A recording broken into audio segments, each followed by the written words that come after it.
বন্ধুত্ব। বন্ধু লাগিলে কমেই থাকক, কিন্তু জীৱনত এনেকুৱা এজন বন্ধু দৰকাৰ, এনেকুৱা এজন বন্ধু থাকিব লাগে যিজনে আপোনাৰ শব্দবোৰতকৈ আপোনাৰ মৌনতাখিনিক বেছি বুজি পায়। এজন বহুত ভাল বন্ধু প্ৰতিটো সময়ত তোমাৰ কাষত থাকিব নোৱাৰিব পাৰে, প্ৰতিটো মুহূৰ্তত তোমাৰ লগত থাকিব লাগিব বুলি কোনো কথা নাই। বহুত ভাল বন্ধু হ'লে কিন্তু বিপদৰ সময়ত তেওঁই প্ৰথমে কাষত থিয় হ'ব।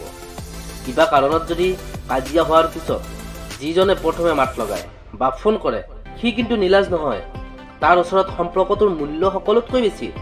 এখন ধুনীয়া হৃদয় যিখনে কেতিয়াও বেয়া নাপায়, এটা মিচিকীয়া হাঁহি যিটো কেতিয়াও শেষ নহয়, এটা অনুভৱ যিটো অনুভৱে কেতিয়াও দুখ নিদিয়ে, সেই পবিত্ৰ আৰু মহান সম্পৰ্কটোৰ নামেই হৈছে বন্ধুত্ব। জীৱনৰ বাটত বহুতেই আমাক কষ্ট দিব, বহুতেই আমাক বেইমানি কৰিব, কিছুমান বিশ্বাসঘাতকতা কৰিব, ভালপোৱাৰ নামত অভিনয় কৰিব, বন্ধুত্বৰ নামত কেৱল মাত্ৰ ব্যৱহাৰ কৰিব, আৰু আমি এই সকলোবোৰ আওকাণ কৰিয়েই নিজৰ কামত আগবাঢ়িব লাগিব। দেখিবা এদিন সেইবোৰ মানুহে আমাক দেখিলে মাতিব লাজ কৰিব। আচলতে কি আচৰিত নহয়নে?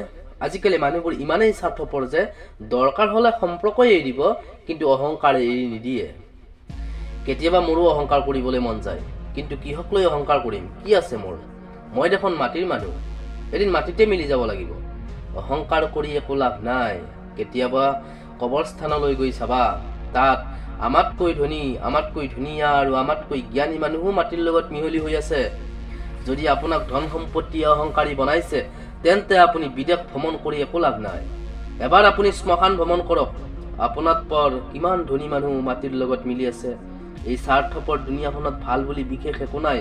তুমি যদি কাৰোবাক ভাল লগাব পাৰিছা, সেইজনৰ কাৰণে তুমি ভাল, আৰু তুমি যদি ভাল লগাব পৰা নাই, তুমি বেয়া।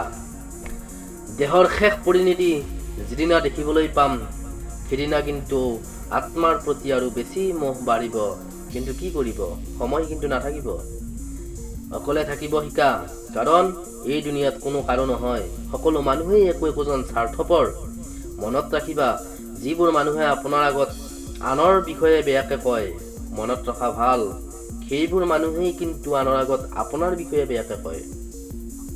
সঁচাই জীৱনৰ বাটত কোন কেনেকুৱা চিনি পাব শিকি গলো বুলিয়েই চাগে আজি মোৰ বন্ধুৰ সংখ্যা কমি আহিছে। বন্ধু সেইজন নহয় যিজনে প্ৰয়োজনতহে তোমাক ব্যৱহাৰ কৰিব। প্ৰকৃত বন্ধু সেইজনহে যিয়ে সমগ্ৰ পৃথিৱী তোমাৰ বিপক্ষে হ'লেও তোমাক লগ দিয়ে। কি আচৰিত নহয়নে? টকা পইচা থাকিলে ভাল পোৱা বন্ধুত্ব, আপোনজন প্ৰিয়জনে সকলোৱে তোমাৰ খবৰ ল'ব, কিন্তু টকা পইচা নাথাকিলে খবৰ লোৱাটো দূৰৰ কথা, কেতিয়াবা চিনি নোপোৱাৰ ভাওহে ধৰিব। জীৱনত ব্ৰেকআপ হ'লে, কোনোবা আপোনজন জীৱনৰ পৰা হেৰাই গ'লে, জীৱনৰ আশাবোৰ নিৰাশা হ'লে, সপোনবোৰ ভাঙি গ'লে অনুভৱ হোৱা সেই দুখবোৰ সঁচাকৈয়ে যন্ত্ৰণাদায়ক। যেতিয়া কোনোবাই নিজৰ দুখবোৰ প্ৰকাশ কৰে, তেতিয়া বহু সময়ত সেই অনুভৱবোৰ আমাৰ জীৱনৰ লগত প্ৰায় মিলি যায়।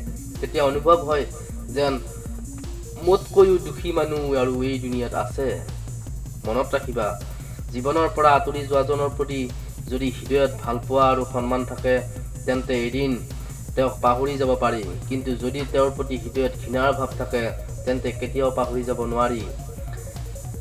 জীৱনত সত্যক বুজি পাবলৈ বহুত কঠিনো নহয়, মাত্ৰ যিখন তুলাচানিৰে আনক জুখি চাই, সেইখন তুলাচানিত কেতিয়াবা নিজকো জুখি চাবাচোন, নিজেও বহি চাবাচোন, দেখিবা তেতিয়া গম পাবা।